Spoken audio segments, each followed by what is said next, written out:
My name is Mikko Hyppönen and I work here at F-Secure in Finland. And this here is Brain. Brain, the first PC virus in history. Written in January 1986, it's now 25 years old. And this here is a picture of me, almost 25 years ago, analyzing Brain. And I remember being fascinated about the virus and about how it worked and about where it came from. And we actually know where Brain comes from, because inside the code of the Brain virus there's an address. So we know it's coming from Pakistan, and we know it's written by two brothers, Basit and Amjad. Now we're going to go and find them. You've gone a long way, we're taking you back home.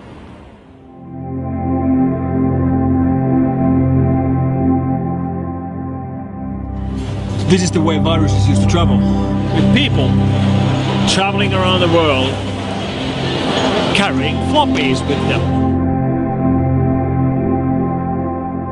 Floppy disks infected with viruses like Brain. And of course today, all the viruses spread over the internet.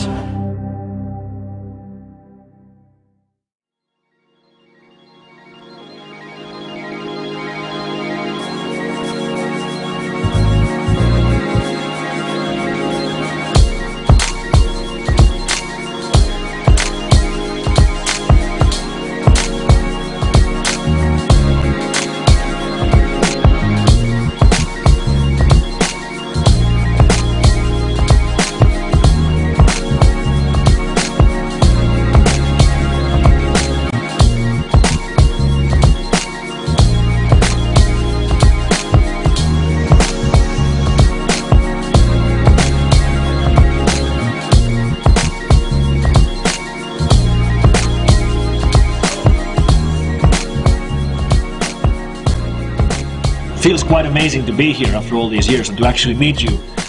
And we've collected lots of questions from people reading our blog or on Reddit or from Twitter. Questions people wanted to ask from you. So, first question. Who wrote Brain? Mr. Basit and me, we together, we finally concluded the final version of the virus.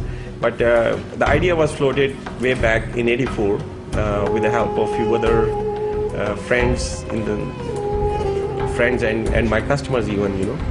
Now, many sources, including Wikipedia, list that Brain was found in January 1986. But what is the real date? When exactly did you write it?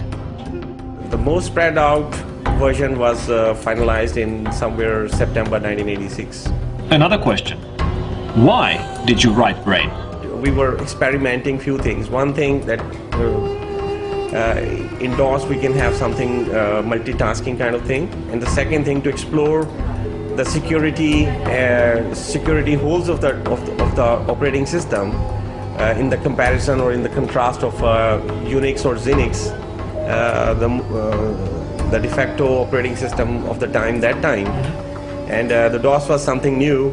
And when we explored the security issues of the DOS and realized that it is quite vulnerable to the piece of codes, piece of code we wrote back then. So that was the motivation. At the same time, to find out how the floppies and how the programs and how the software move around. It can be, you know, we can monitor that by putting a code, and we can see and watch whether it is going to spread out all over the world or it can remain within a certain group of people. Were you aware of viruses before Brain? For example, the Elk cloner virus on Apple II? No, we were not aware of that. So this virus is known as Brain. But where does the name Brain actually come from? Actually, the Brain name comes from our company name. Our company name is. So the company already existed as Brain at the time. So when it says copyright Brain at the volume label of the infected floppy, it's copyright the Brain, the company, right, which is the company where we are right now. And in fact, you wrote the virus here in this same building. And the address you have inside the Brain virus, it's the address where we are right now, which is quite amazing. Which is also, you can call it dungeon. Yes. That's exactly what it is. Yeah.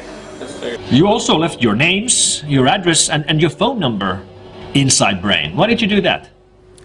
Because that virus was not destructive and it was not made to destroy any data, and it was very friendly virus. It only detects if the space is available in floppy. It only goes then into that particular floppy. Several people called the phone number inside the virus. What was the first call like? The first call we received was from Miami University, and somebody taking care of I think a magazine down there, a local magazine, and she was writing something, and she was having trouble with the floppy, and she discovered that she got some extra piece of code down there inside, and she found our contact number. When she called me, and I was very surprised and I was shocked rather, because I had no expectation that it will ever happen, that it will go so far.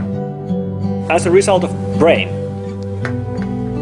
did you ever get any threats? Did people get angry at you? No, it's very, very strange that, you know, I have never get any threat or anything, or any challenge, like, you know, like lawsuit or anything like that.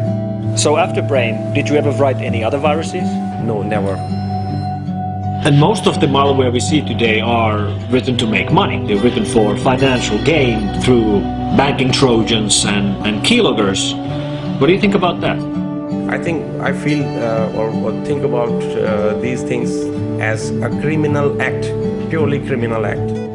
Do you regret writing Brain 25 years ago?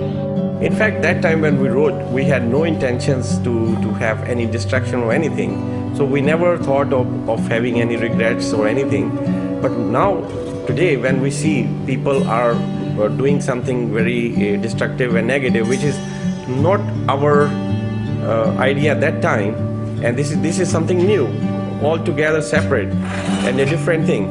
Of course, we regret to see people doing all destructive things, and but we feel happy to find companies like F-Secure and other companies writing security software for the operating systems.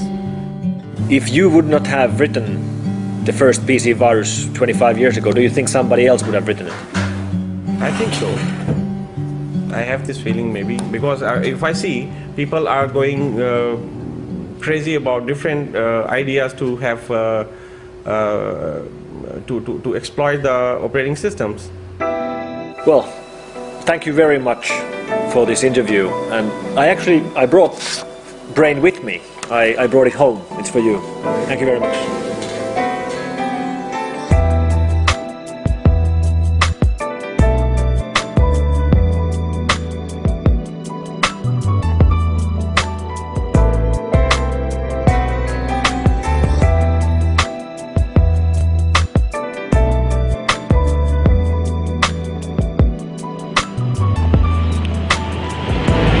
Story of Brain, and it's been really extraordinary for me to be able to come here and to meet these people and to understand the history of Brain much better.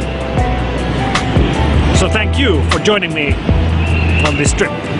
Thank you very much.